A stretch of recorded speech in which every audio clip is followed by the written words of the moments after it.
Hey everybody, hope you're doing good tonight. It is, 9:25 p.m. and I wanted to test out a new mic. So instead of doing a morning Devo with Bo O, I thought I'd do a night Devo going through Ezekiel 32. That way I really get a good read on kind of how the mic's working and if it's set up right and all that jazz. So we're just gonna kind of do a devotion, and I thought, hey, why not do a night devotion? You know, man, instead of just morning devotion, I can do a night devotion too. You know, there's nothing like just spending some time kind of thinking through things. And we had a good time going through Ezekiel 31 on the morning Devo with Bo-O, but we can do Ezekiel 32 tonight. So, hey, why not, right? We'll do it up. So I think it's going to throw everybody off. I don't think anybody's really going to tune in so much because no one's really used to this nighttime thing. You guys are all probably watching your shows or hanging out or maybe even going to bed. Who knows? But anyway, I thought I'd give it a whirl. So Ezekiel 32. I'm going to kind of roll through this. I didn't grow up with the Bible, but I started reading it later on. And man, it certainly rocked my world in many, many ways. But like anything good, it's going to rock your world in some ways, right? You're going to read something and it's going to kind of hit you wrong. And you're going to go, man, I don't like that. And I imagine that's something worth listening to. Yeah. You know, sometimes our peer groups, we choose our peer groups in a way that people by a measurement of an agreement, right? People agree with you, so you tend to hang out with them. And that's cool, and that's great for a peer group. But, you know, for real wisdom, I don't know if that's the best way to go, right? You know, I mean, let's face it, a lot of our peer groups, man, lead us in all different ways. So I'm not sure that's the greatest, way to go about it. Meaning just picking people that just agree with everything you do. Oh man, I totally biffed it there. And they go, oh no, you're good, or, whatever. It's okay, kind of thing. It's good to have people, and especially some wisdom that says, man, no, this is the path. Walk in it. And you go, man, I don't like that though. because I wanted to go do this other thing. I imagine that's much more worth listening to, right? What's a world without resistance, right? What if you don't resist food? What if you don't resist all your desires? What's going to happen to you, right?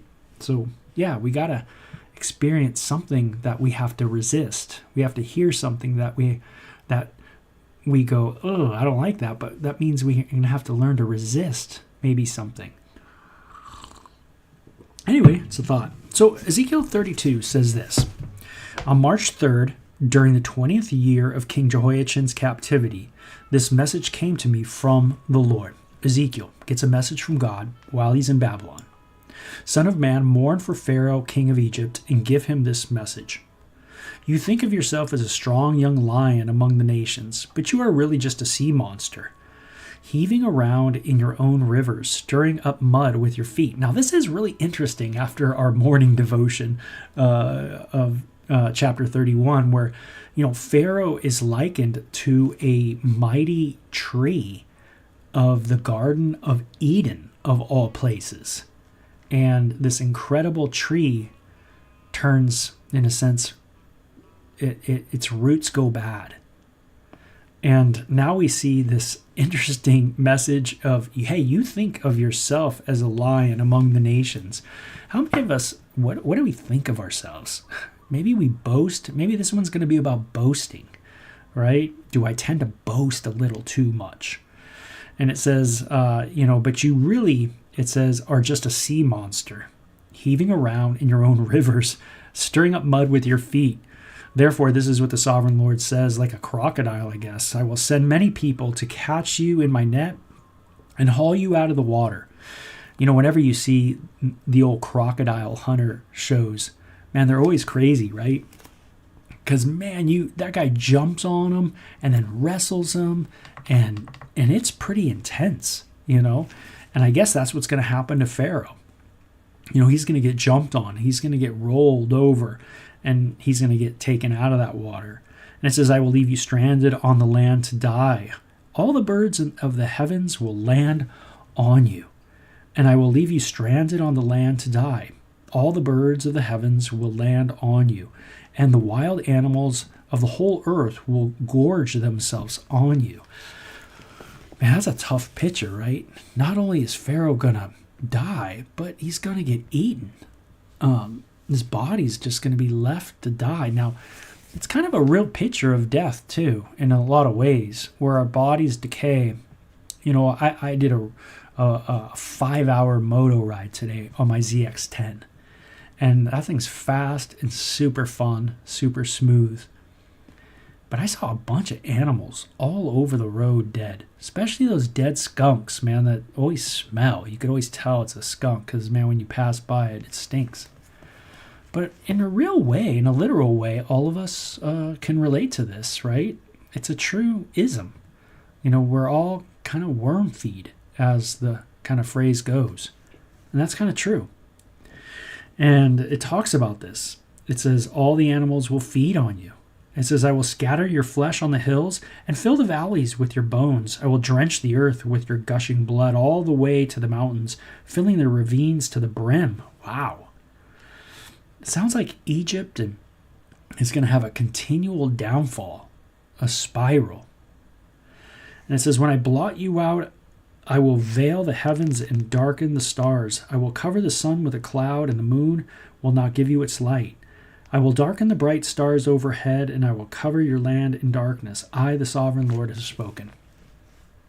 Now, it's interesting that when God, the God of the Bible, when it's time to judge the world,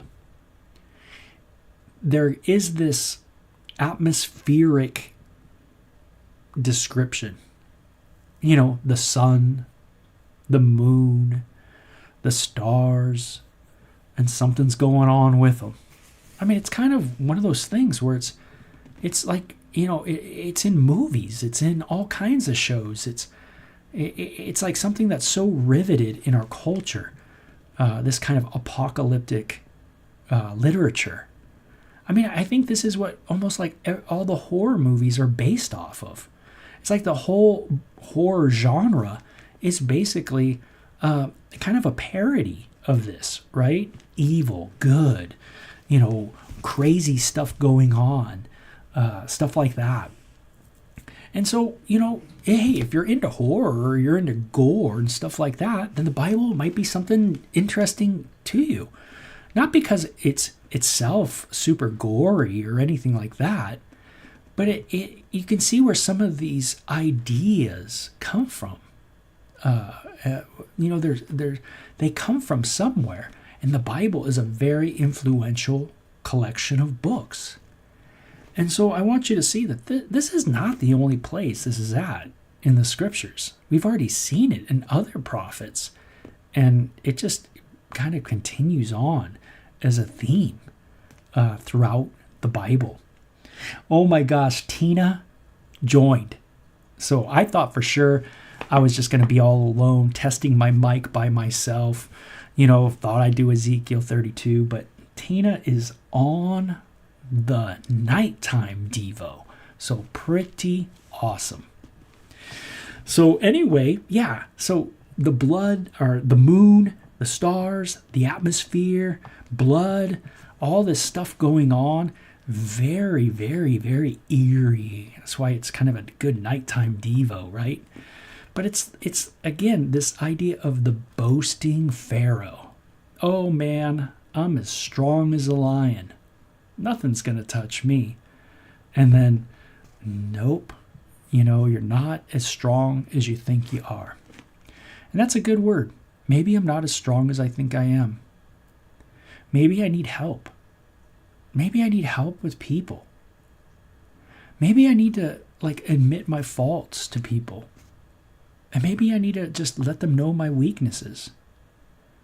A lot of times when I'm teaching the Bible, you'll notice that I always admit to being a failure, just like the people that are being spoken of in the Bible.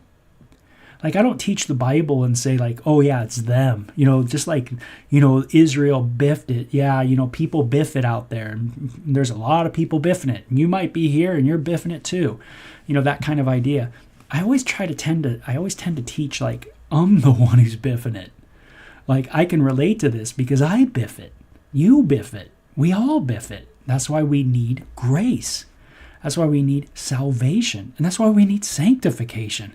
And it's a work of God, that sanctification, meaning any move towards holiness is a move of God. It can't, if it's a move of you and you alone, then you could boast in it. Man, look how I'm so holy. Look how holy I am. God, I do this, I do that, blah, blah, blah, blah, blah. But I love what Paul says. He says, I work harder than them all. Sounds like he's doing it, right? And he says, but not I, right? But the grace of God that is in me. Man, isn't that cool? He says, hey, I'm working hard. But you know what? It's the grace of God. Really, when it comes down to it, it's God doing a work in me. It's him. I can't boast in it. Pharaoh boasted in his work, in what he did. Do I do that? I will disturb many hearts. This is verse 9. I will bring news of your downfall to distant nations you have never seen. Yes, I will shock many lands, and their kings will be terrified at your fate. They will shudder in fear. Hey, that's that's like a scary movie app. Shudder or something. So I will shudder in fear for their lives, and I brandish my sword before them on the day of your fall. This is what the sovereign Lord says. The sword of the king of Babylon will come against you. I will destroy your hordes with the swords of mighty warriors. Okay, so Babylon's going to come against Egypt and get it. Destroy it. I will shatter the pride of Egypt, and its hordes will be destroyed. I will destroy your flocks and herds that gaze beside the streams. Never again will people or animals muddy those waters with their feet, and I will let the waters of Egypt become calm again. They will flow as smoothly as olive oil, says the sovereign Lord. And when I destroy Egypt and strip you down of everything you own and strike down all your people, then you will know that I am the Lord. Yes, this is the funeral song they will sing for Egypt. Let all the nations mourn. Let them mourn for Egypt and its hordes. I, the sovereign Lord, have spoken. So Egypt's going to be taken out. Now, we have already seen passages in the Bible that talk about the restoration of Egypt. And Egypt will be in fellowship at one point with Israel. Very interesting. And that's, I take it, in the future.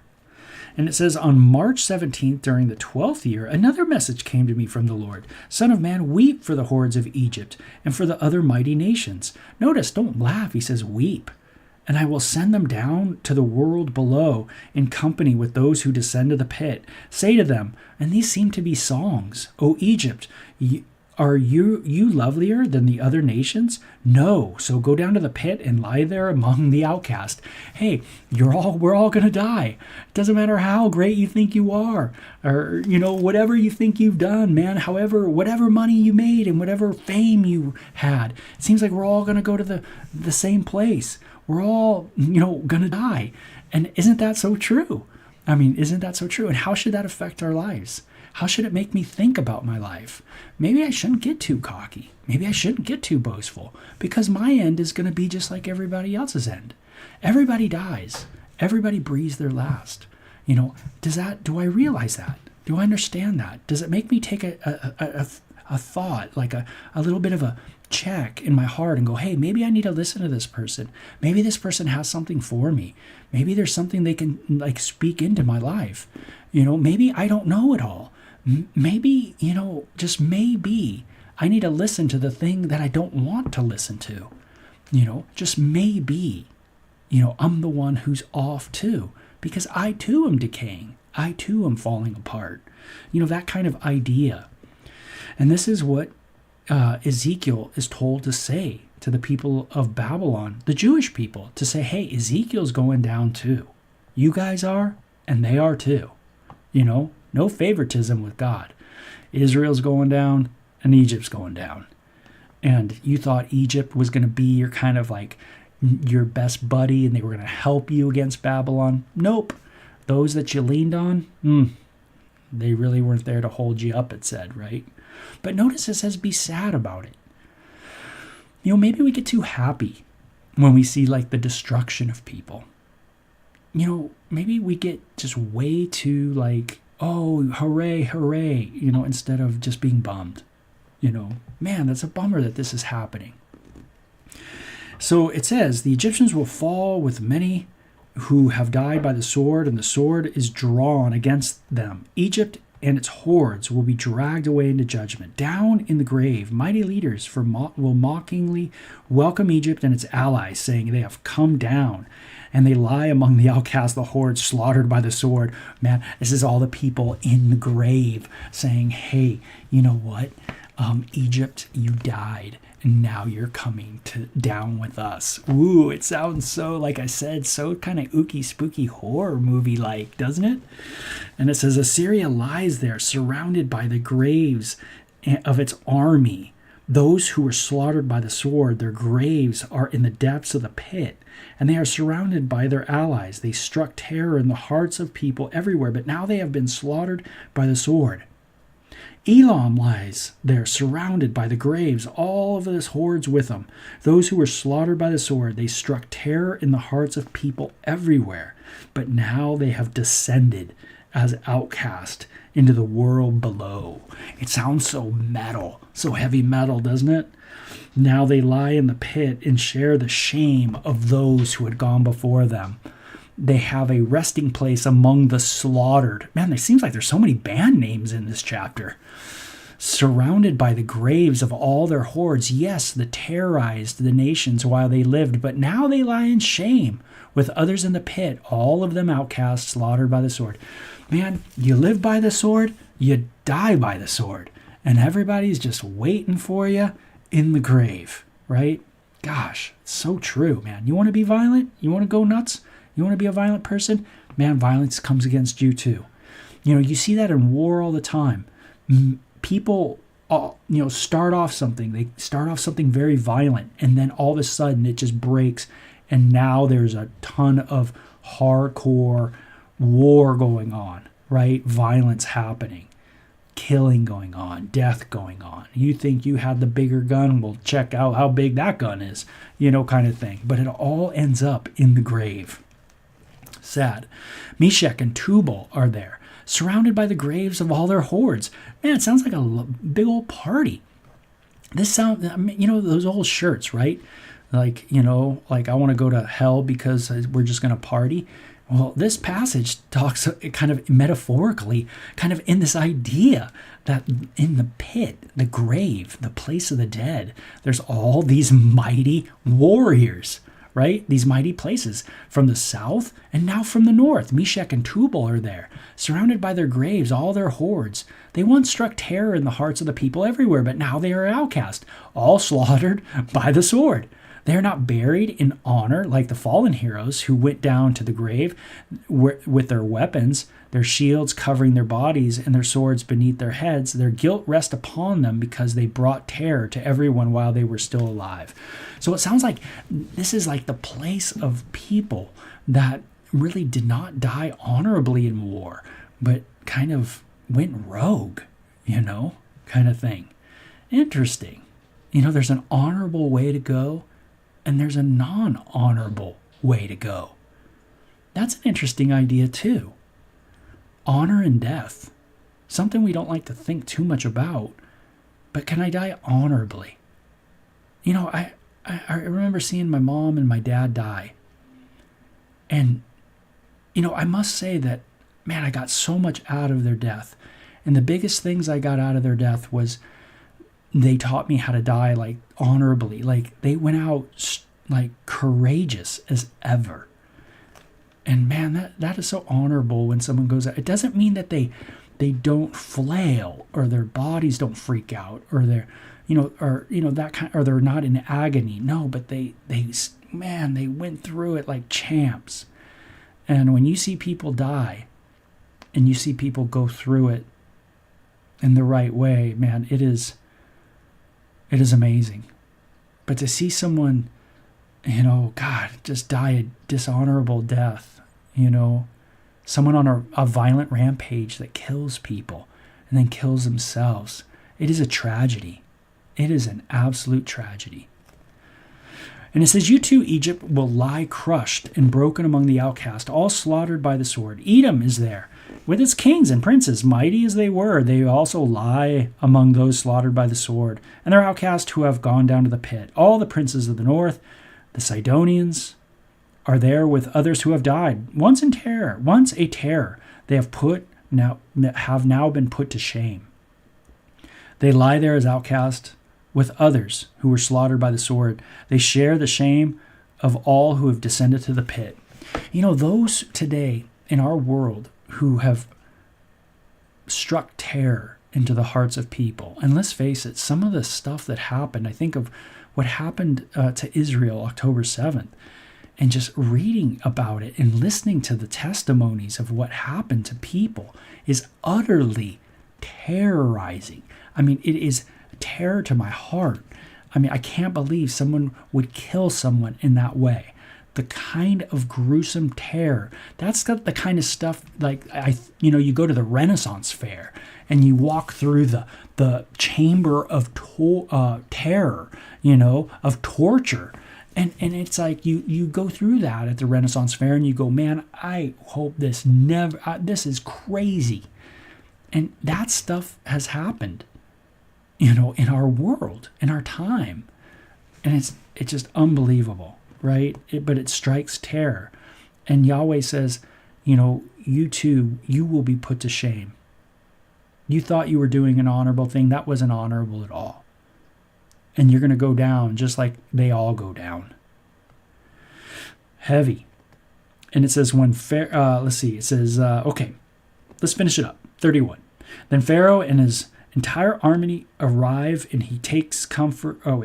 When Pharaoh and his entire army arrive, he will take comfort that he is not alone in having his hordes killed, says the sovereign Lord. Although I have caused his hair to fall upon all the living, Pharaoh and his hordes will lie there among the outcasts who were slaughtered by the sword. I, the sovereign Lord, have spoken.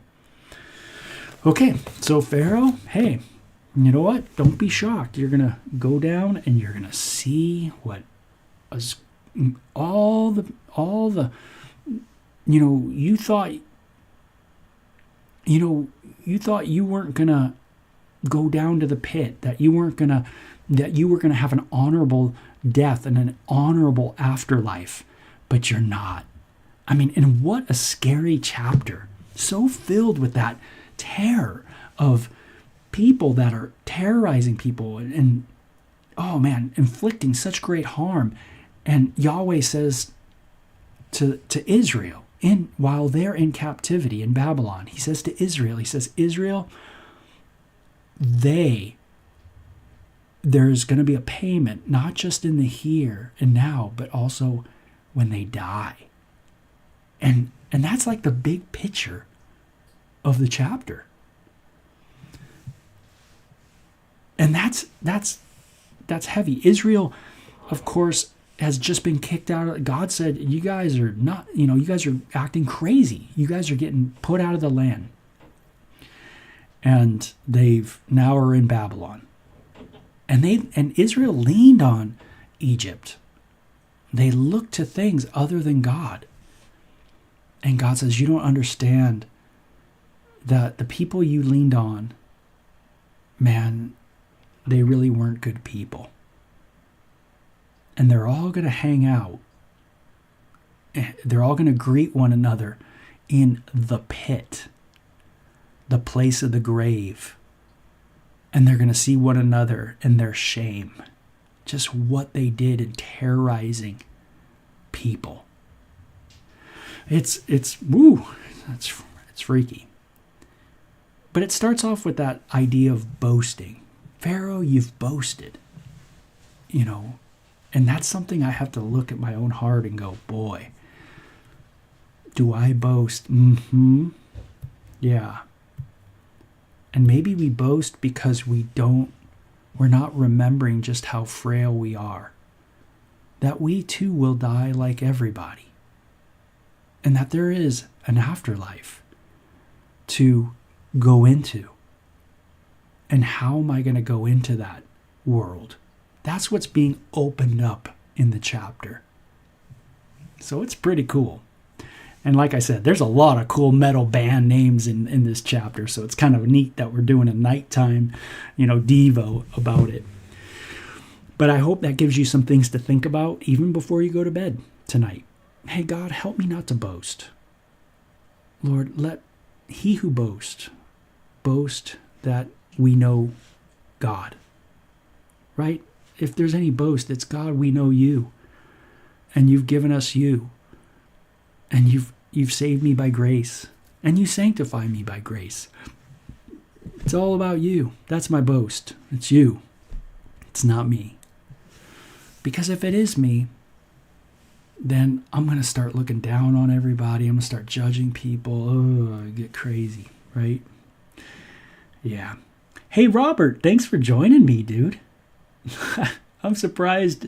I got Kevin on there too. So I got a few of you guys checking me out. Hey, if you came in late, I was working on a new mic and I thought, hey, you know what? I'll test the mic and do a nighttime Devo. And I'm so glad I did. Ezekiel 32 is a great one, especially for the nighttime because it's kind of spooky chapter. So anyway, you guys could check out the whole Devo. We'll talk to you later. Hope you guys are doing okay and we'll see you soon, okay?